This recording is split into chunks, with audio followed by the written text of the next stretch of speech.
La chaîne Vega Chili présente les grands musiciens d'hier et de toujours, avec la participation du pianiste Luis Mariano.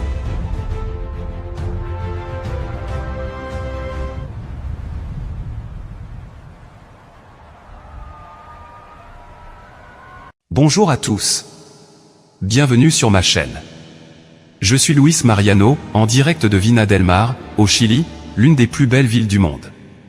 Aujourd'hui, pas de partitions ennuyeuses. Je vais vous raconter l'histoire de la véritable star de la musique classique, un homme qui a redéfini le sens de la rébellion. Je parle de Ludwig van Beethoven. Né à Bonn, en Allemagne, en 1770, son enfance fut loin d'être un conte de fées. Son père, un homme plutôt brutal et alcoolique, le réveillait en pleine nuit à coups de poing pour le forcer à jouer du piano. Il voulait faire de lui le prochain Mozart. Et vous savez quoi? Le plan s'est retourné contre lui, car Beethoven n'était pas le prochain Mozart. Il était bien plus que cela. À 22 ans, il s'installe à Vienne, la capitale de la musique. Imaginez un Vina del Mar débarquant à New York, l'impact fut colossal.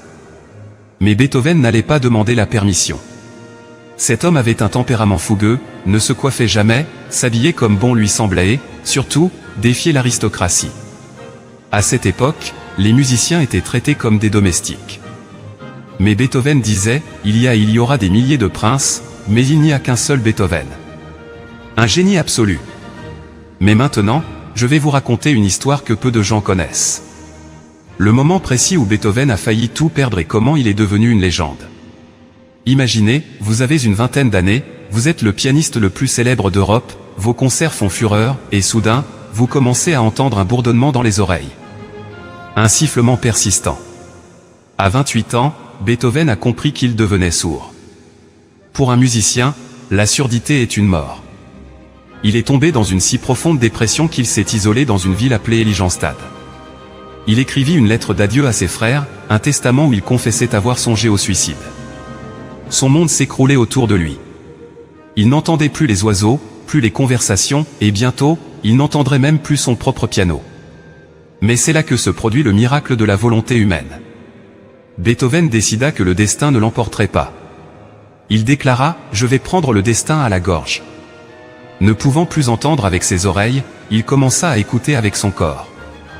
Comment fit-il? Il coupa les pieds de son piano pour qu'il repose directement sur le sol. Il s'asseyait par terre et posait sa mâchoire contre le bois pour sentir les vibrations des notes. Il composait par le toucher et sa mémoire. Et c'est ainsi que, complètement sourd, il composa son chef-d'œuvre, la 9e symphonie. La 9e symphonie fut créée à Vienne le 7 mai 1824. Beethoven se tenait sur scène, dos au public, dirigeant l'orchestre dans sa tête. Lorsque la musique s'acheva, le théâtre explosa en applaudissements nourris, les plus forts de l'histoire. On criait, on pleurait, on jetait son chapeau en l'air. Mais Beethoven, toujours dos au public, contemplait l'orchestre, silencieux. Il n'entendait rien. Soudain, un des chanteurs lui prit délicatement le bras et le tourna vers la salle. À cet instant, Beethoven vit des milliers de personnes debout, l'acclamant, les larmes aux yeux.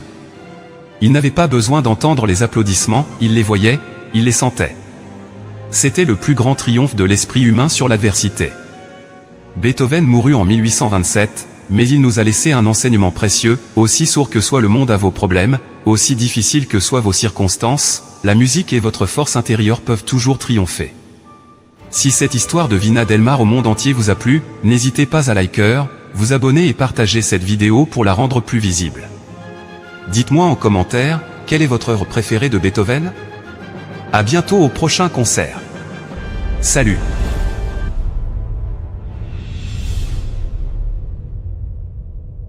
La chaîne Vega Chili a présenté les grands musiciens d'hier et de toujours, avec la participation du pianiste Luis Mariano.